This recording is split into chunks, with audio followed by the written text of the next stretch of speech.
નમસ્કાર, આપ જોઈ રહ્યા છો લખત ન્યૂઝ અપડેટ ચેનલ। તમામ સમાચાર અને અપડેટ મેળવવા માટે ચેનલને સબસ્ક્રાઇબ કરો અને બેલ આઇકન પર ક્લિક કરો જેથી તમામ સમાચાર અને અપડેટ તમને મળી રહે। લખતર ગામ બહાર આવેલ શ્રીનાથજી સોસાયટીમાં જવા માટેનું સંરક્ષણ દિવાલ વગરનું નાળું જર્જરિત થતાં લોકોમાં ભયનો માહોલ। નાળા પરથી વાહન ચાલતા સમયે નાળું વાઇબ્રેટ થતું હોવાનું વાહન ચાલકો દ્વારા જણાવવામાં આવ્યું। લખતર ગામને જાણે છેલ્લા 2.5 વર્ષથી નજર લાગી હોય તેમ સમસ્યામાં દિવસે ને દિવસે વધારો થતો જોવા મળી રહ્યો છે।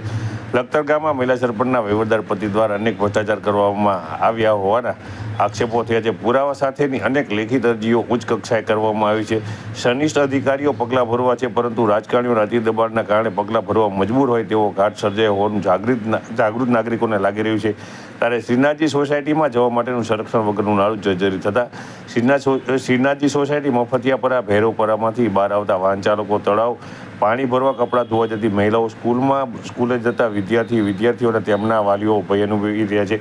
ત્યારે સ્થાનિકોના જણાવ્યા મુજબ નવું નાળું મંજૂર થઈ ગયું છે, તો કોના દબાણવશ કરવામાં આવી નથી રહ્યું તેમ જણાવી તેમના દ્વારા રોષ વ્યક્ત કરવામાં આવ્યો હતો અને તેમના દ્વારા વધુમાં જણાવવામાં આવ્યું હતું કે આ નાળું છે તે જર્જરિત છે અને તૂટી જશે તો તેમને બહાર આવવામાં મુશ્કેલી પડશે। સરકારશ્રીને અમારી વિનંતી છે કે આ નારું હમું કરે, આ પડશે તો અકસ્માત થશે। અમારા બૈરા છોકરા ધણી વગરના થઈ જાય છે, તો તાત્કાલિક હમું કરાવો અને પાસ થયું હોય તો જમ નથી કરતા।